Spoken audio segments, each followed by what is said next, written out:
దూత media power of news. నమస్తే, welcome to Pawan analysis. అతి త్వరలో ఏపీ రాజకీయాల్లో ఒక సరికొత్త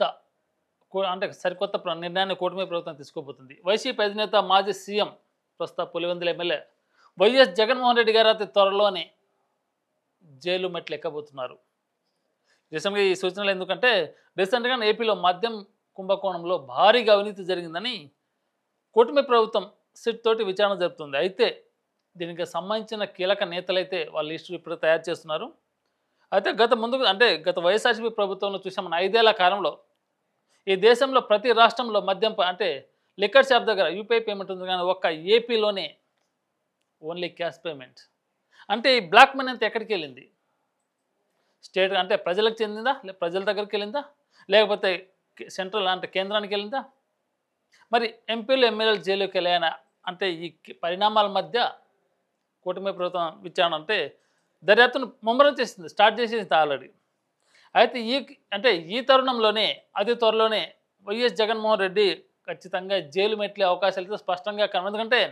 ఎందుకంటే గతంలో వాళ్ళు ప్రభుత్వ అధికారంలో ఉన్నప్పుడు నారా చంద్రబాబు నాయుడు గారిని జైలు వేశారు కరెక్ట్గా. మళ్ళీ అదే టయానికి ఖచ్చితంగా జగన్మోహన్ రెడ్డి గారిని కరెక్ట్గా ఎలక్షన్ టైంలో ఎట్టి చేసైనా సరే అన్నీ ఓపెన్ చేసి ఛార్జ్షీట్ ఫైల్ చేసి రెడీగా పెట్టుకొని కరెక్ట్గా ఎలక్షన్ టైంలో జగన్మోహన్ రెడ్డి గారిని మూసే ప్రయత్నం కూటమి ప్రభుత్వం గట్టిగా చేస్తుంది. ఎందుకంటే గత 5 ఏళ్లలో వారు చేసిన అవినీతి అక్రమాలు అంతా ఇంత కాదు, జనాలే చీకొట్టేలా అన్నారంటే వాళ్ళ పరిస్థితి ఎట్లా అర్థం చేసుకోదు. ఇప్పటికే వైసీపీ మాజీ ఎమ్మెల్యేలు, మాజీ మంత్రులు ఎప్పటికప్పుడు సిబిఐ ఎదుట విచారణకు, అలాగే సిట్ ఎదుట విచారణకు ఎప్పటికప్పుడు నిన్ననే మన నెల్లూరు మాజీ ఎమ్మెల్యే అనిల్ కుమార్ విచారణకు హాజరయ్యారు. మరి ఆయన చేసిన నెల్లూరులో అవినీతి పోకడలు, అవినీతి ఆకతాయిలు ఆయన చేసిన పని అంతా అయింది కాదు. ఒకరిని పేరు కాదు, చాలామంది పేర్లు బయటకు వస్తున్నాయి, పెద్ద పెద్ద తిమింగళాల పేరు బయటకు వస్తున్నాయి. వైఎస్ఆర్సీపీలో ఉన్న ప్రతి ఒక్క పెద్ద అవినీతి తిమింగళాలను బయటికి లాగే ప్రయత్నం కూటమి ప్రభుత్వం చేస్తుంది. ఈ మధ్య జగన్మోహన్ రెడ్డి గారు ప్రజా సేకరణ కోసం, ప్రజల్లో ప్రేమ పెంచుకోవడానికి కోసం జనాల మధ్యకు వస్తారు. ఓదార్పు యాత్రలతోటి, లేకపోతే ఇంకేదైనా పరామర్శ యాత్రతోటి వస్తున్నారు. అయితే పోలీసులు ఎంత భద్రత ఏర్పాటు చేసినా కానీ ప్రతిపక్ష నాయకుడిగా 5 ఏళ్ళు ప్రభుత్వం నడిపిన నాయకుడిగా ఆయన మాత్రం అర్థం కావాలి కదా. మనం బయటకు వస్తే మనం అసలే పెత్తలకాయలం, బయటకు వస్తే మనకు జరిగితే ప్రభుత్వం సమానం చెప్పాలి. మనం నమ్ముకున్న కార్యకర్తలు, మనం నమ్ముకున్న నాయకులు బలైపోతారు. పోలీసులు వద్దని వారించినా కానీ వాళ్ళ మాటను లెక్క చేయకుండా ధిక్కరించి జనాల మధ్యలోకి వస్తున్నారు. అసలు మనకు శత్రు సైన్యాలు ఎక్కువ, శత్రు టార్గెట్లు ఎక్కువ మన జగన్మోహన్ రెడ్డి గారు. ఇలా మీరు పబ్లిక్గా బయటికి రావడం అనేది మీ ప్రాణాలనే కాదు, ప్రజల ప్రాణాన్ని కూడా పణంగా పెట్టినట్టు ఉన్నాను. అదొకటి అర్థం చేసుకుంటే వైసీపీ కార్యకర్తలు జగన్ చేసే రాజకీయం క్లియర్ కట్గా అర్థమవుతుంది.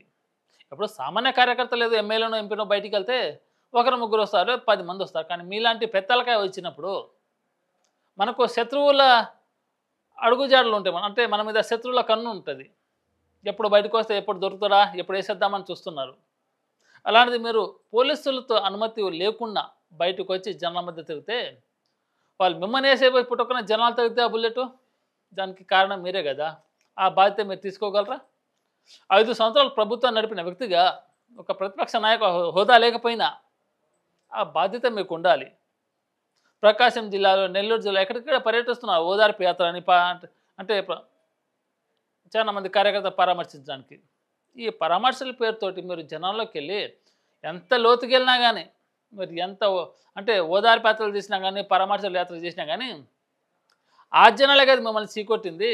మరి మీరు ఆ జనాల దగ్గరికి వెళ్తే 2 రోజులు ఉంటుంది వాళ్ళకి మీ మీద ప్రేమ, మా అన్న వచ్చాడని. తర్వాత పరిస్థితి ఇదైతే కరెక్ట్ కాదు.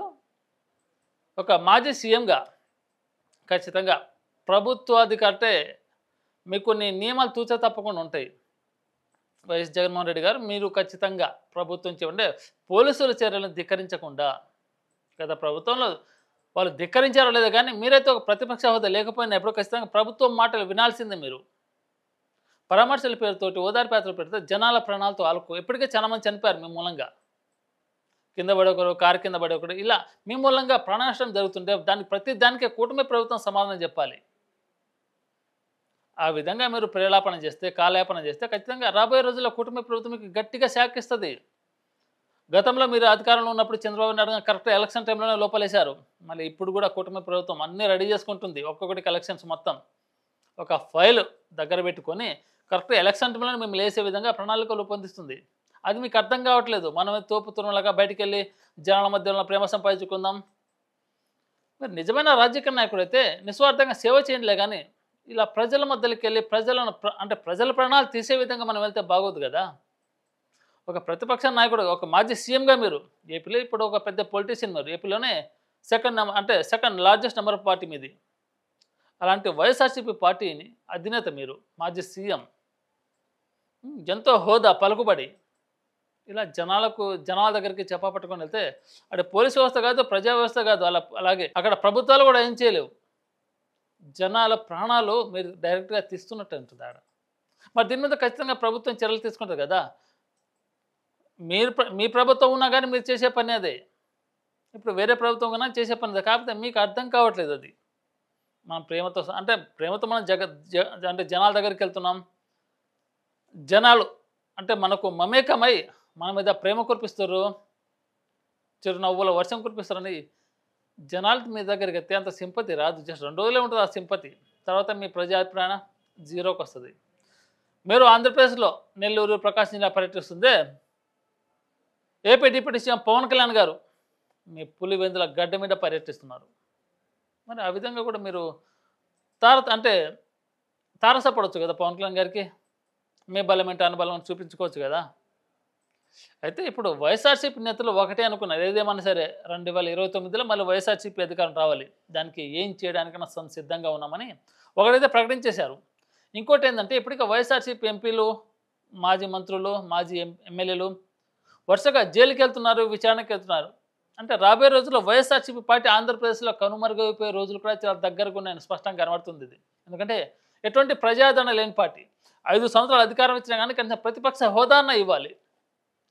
అంటే ప్రజా హోదా అనేది కంప్లీట్గా తగ్గిపోయింది వైఎస్ఆర్సీపీకి. మరి జనాల మధ్యలోకి వెళ్ళి ఏదో ప్రజాభిమానం సంపాదించుకుందామనే తాపత్రయం తప్ప వైఎస్ఆర్సీపీ నాయకులు నిజమైన జన సమీకరణ ఉందిలే కానీ ప్రజాభిప్రాయం, జన సమీకరణకు ప్రజాభిప్రాయానికి మధ్య చాలా డిఫరెన్స్ ఉంది. అది వైఎస్ఆర్సీపీ నాయకులు అర్థం చేసుకోవాలి. జన సమీకరణ ఎవరు వెళ్ళినా చూస్తారు, ఒక కమెడీ వెళ్ళినా చూస్తారు, ఒక హీరోయిన్ చూస్తారు, ఒక విలన్ వెళ్ళినా చూస్తారు, మీరు వెళ్ళినా చూస్తారు. కానీ జన సమీకరణ కాదు, ప్రజాభిప్రాయం తీసుకోవాలి వైఎస్ఆర్సీపీ నాయకులు. ప్రజలు వస్తున్నారంటే మీతో ఫోటో దిగు, లేకపోతే మమ్మల్ని చూడడానికి వస్తారు. కానీ కొంతమంది వచ్చిన అందరూ ఓట్లు వేయరు కదా. అందుకే వైఎస్ఆర్సీపీ నాయకులు ఒకటి ఆలోచించుకొని జనాల మధ్యలోకి వెళ్ళేటప్పుడు కొన్ని పోలీసు నియమ నిబంధనలు, అలాగే ప్రభుత్వం యొక్క రాజ్యాంగం, మనకు రాజ్యాంగం ఉంది కదా, దాన్ని మీరు పాటిస్తే బాగుంటుంది. లేకపోతే వైఎస్ఆర్సీపీ నాయకులు ఇప్పటికే సగం మంది జైలుకి వెళ్ళడానికి సిద్ధంగా ఉన్నారు. మరికొంతమంది లిస్ట్ పేరు కూడా తయారు చేస్తున్నారు. అందులో మొదటి పేరు జగన్మోహన్ రెడ్డి. దేశం మొత్తం యూపీఐ నడిచింది కానీ ఒక ఆంధ్రప్రదేశ్లోనే హ్యాండ్ టు క్యాష్ నడిచింది. మరి ఈ డబ్బంతా ఎక్కడికి వెళ్ళింది? ఖచ్చితంగా వైఎస్ఆర్సీపీ నాయకుల జేబుల్లోకి, ఇంట్లోకి వెళ్ళింది. ఎందుకంటే ఎటువంటి ట్యాక్స్ లేవు, ప్రశ్నించడానికి అక్కడ అధికారం ఎవరికి లేదు. ఏదైనా డాక్యుమెంట్ రూపంలో ఉంటే సిబిఐయో, సిఐడియో ఎవరో ఒకరు వచ్చి అంటే జిఎస్టీ ఎంత చెల్లించారు, ఏదో ఒక నోటీసులు పంపించి విచారణ చేస్తారు. కానీ ఎటువంటి డాక్యుమెంట్స్ ప్రూఫ్ లేదు. అలా తెలివిగా ప్రయత్నం చేసి ఆ డబ్బంతా బ్లాక్ మనీ రూపంలో, హవాలా రూపంలో మీరు సొంతం చేసుకున్నారు.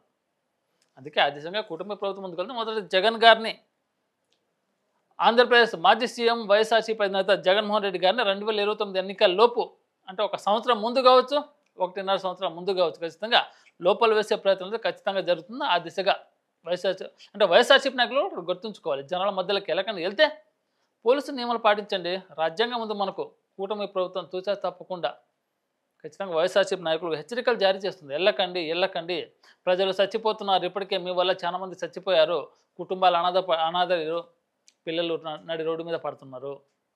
అయినా కానీ మీరిచ్చే ప్రభుత్వ సాయం అందిస్తుంది, కానీ ఎంతవరకు భరోసా ఇస్తుంది? అది మీరు కూడా సహాయం ఇస్తారు, కానీ ఎంతవరకు? కుటుంబ పెద్దను కోల్పోయిన తర్వాత ఆ కుటుంబానికి మీరు ఎంత సాయం చేసినా ఏం లాభం? అందుకే వైఎస్ఆర్సీపీ నాయకులు, ముఖ్యంగా జగన్మోహన్ రెడ్డి గారు ప్రజల మధ్యలోకి వెళ్ళేటప్పుడు ఖచ్చితంగా నియమ నిబంధనలు పాటిస్తే రాబోయే రోజుల్లో 2029 కల్లా మీరు బయటకు ఉంటారు. లేకపోతే ఆ లొప్పిమోహన్ కూటమి ప్రభుత్వం ఖచ్చితంగా క్లోజ్ చేసి చలో చెంచల్ కూడా. For more updates, please subscribe Dutta Media.